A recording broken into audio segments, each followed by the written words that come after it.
喂，你好，来路高门的呀，别人是。来路高门的。来路高门的呀，别人。我把我那把我的口气的，我那边干气的，那把俺俩的。CD 多少钱呢 CD。啊，路这种面多一点啊，这种我刚买回来。啊？路这种面多一点啊，这种我刚买回来。路这种面多少？这种每次一多来回的。啊？每次一多。每次一，每次一这边来过，没招。没招。到没？知道吧？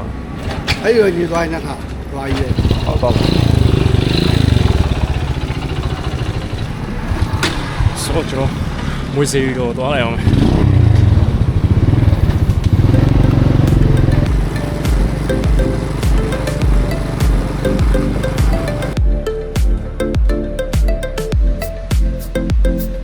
ကျွန်တော်အခုမွေးပြားချောင်းရောက်ပြီပေါ့နော်ဆိုတော့အထက်ကိုကျွန်တော်ဆက်ပြီးတော့ကြည့်လိုက်အောင်မယ်ဒီနေ့ရောဘကုံမြို့ထဲမှာရှိရမွေးစေးဒီဆိုတဲ့ထူးခြားတဲ့နေရာတစ်ခုလေးရောက်လာပါပြီ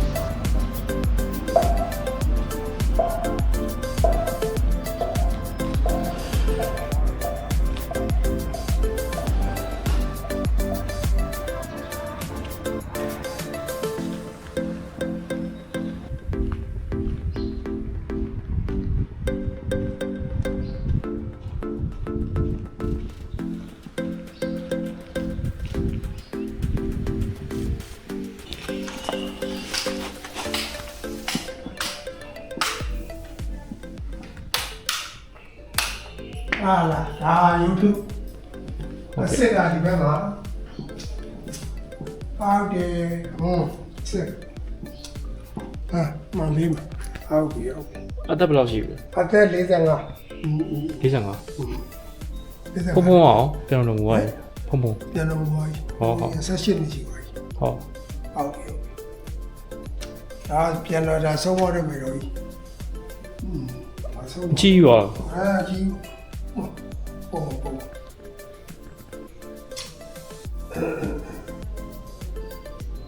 ေတော်လိုလဲစားကံလူကံကြကံကြွဇီတော်ကြီးအားကြောင့်ထောင်းတော်ကြီးများဆောင်းလို့ရန်အတွက်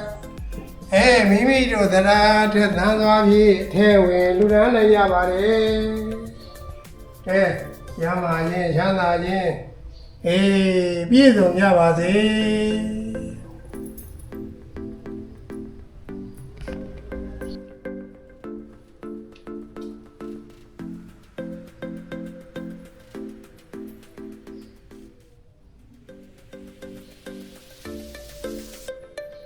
ကိုကိုရောက်ဖြစ်ရင်ရိုးဖျားဦးတာတဲ့ဒီလိုထူးခြားတဲ့နေရာလေးကိုပါဝင်ရောက်လေ့လာဖို့ကျွန်တော်အကြံပြုချင်ပါတယ်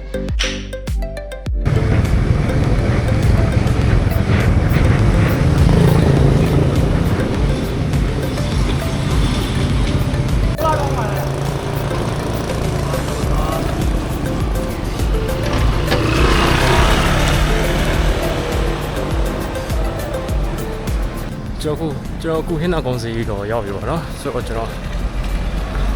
ဆက်သွားလိုက်အောင်မယ်ဆက်ပြီးတော့ကြည့်ရှုလိုက်အောင်မယ်လေ့လာလိုက်အောင်မယ်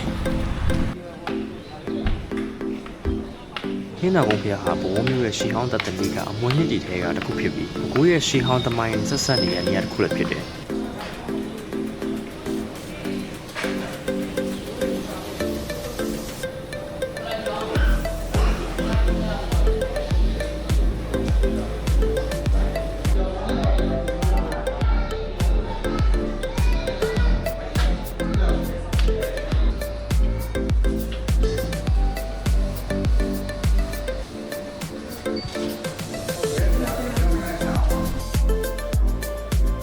ဟင်းနာကုန်းဆိုတဲ့အမည်ကြောင့်ဒီနေရာရဲ့နောက်ကမှာဘလို့သမိုင်းတွေဘလို့တန်တာတွေရှိခဲ့လဲဆိုတော့စိတ်ဝင်စားစရာကောင်းပါတယ်။နှစ်ပေါင်းများစွာကြာလာတဲ့အချိန်မှာလည်းဒီလိုရှီဟောင်းနေရာတွေကဘကိုးရဲ့သမိုင်းနဲ့ရည်ကျင်းမှုကိုဖော်ပြပေးနေတဲ့အမွေအနှစ်တွေဖြစ်နေသေးပါပဲ။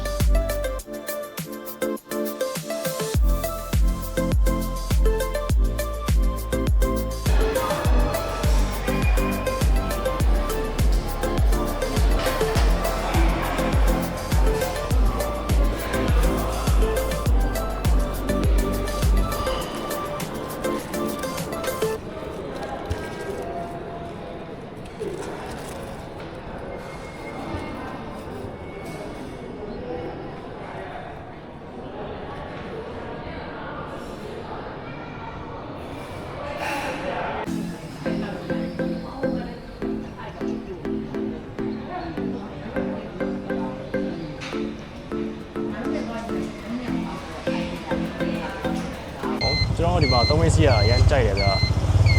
တန်လက်တန်တယ်ဗျာကျွန်တော်ဝတ်သွားတဲ့နေရာတော့ရွှေကူကြီးပါကျွန်တော်ရဲ့ viewer တွေကျွန်တော်အကြံပေးချင်တာပေါ့နော်ကြောင်ရဲသွားကြည့်ပါကြောင်ရဲလာကြည့်ပါအဲ့လို feeling လေးကပါနေမှမတူဘူးပေါ့နော်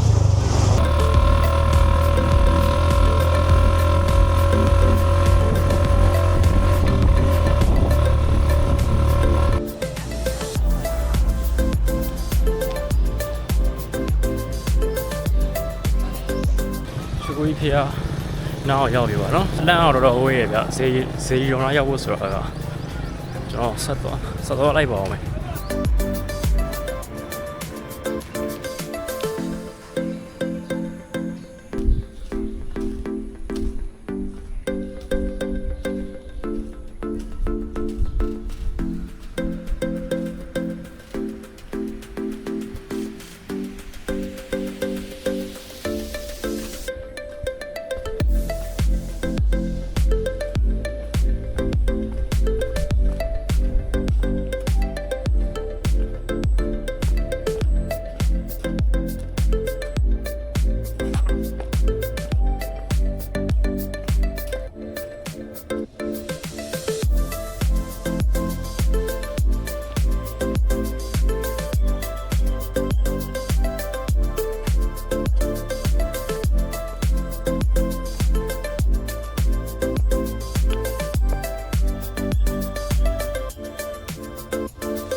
တကယ်တက်ပဲကိုခေါင်းတယ်ပေါ့နော်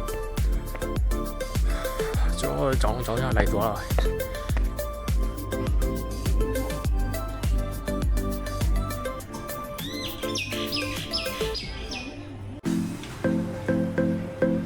ဖေဘနဲ့ကဝါလို့ရပါတယ်တော့ဥမတစ်ထောင်ကဘုရားကရောက်တော့စုံလုံးလေးဖေဘနဲ့တောင်းရလို့ရတယ်လေတောင်းလေးတိုင်းကလို့ရပါတယ်ဥမတစ်ထောင်က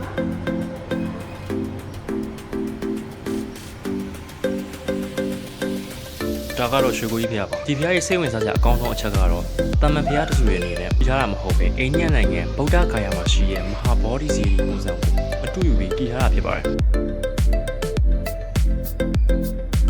တမိုင်းမတော်နေရမစီရီမင်းဟာဗုဒ္ဓဂါယာကိုတန်ဃာတော်တွေနဲ့ပညာရှင်တွေဆေးလုပ်ပြီးအဲ့ဒီနေရာမှာရှိတဲ့မဟာဘောဓိစီရီကိုတိုင်းတာလေ့လာခဲ့ပါတယ်အဲ့ဒီနောက်ဘကိုးမှာပြန်လည်တည်ဆောက်ထားခဲ့တာဖြစ်လို့ဒီဖျားကဘကိုးမျိုးရဲ့ဘာသာရေးအမွေနဲ့တခုတည်းမှာကမြန်မာနိုင်ငံနဲ့ဗုဒ္ဓဂါယာတို့ရဲ့တမိုင်းဆက်နွယ်မှုတွေပါဝေယပေးနေတဲ့နေရာတခုလို့ပြောလို့ရပါတယ်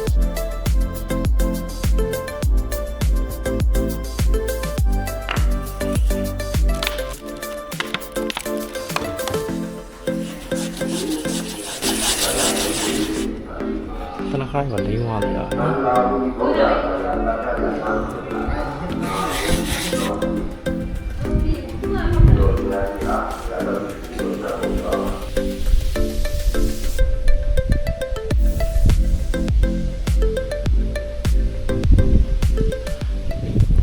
မျိုးသမီးမတက်ရဆိုတော့ကျွန်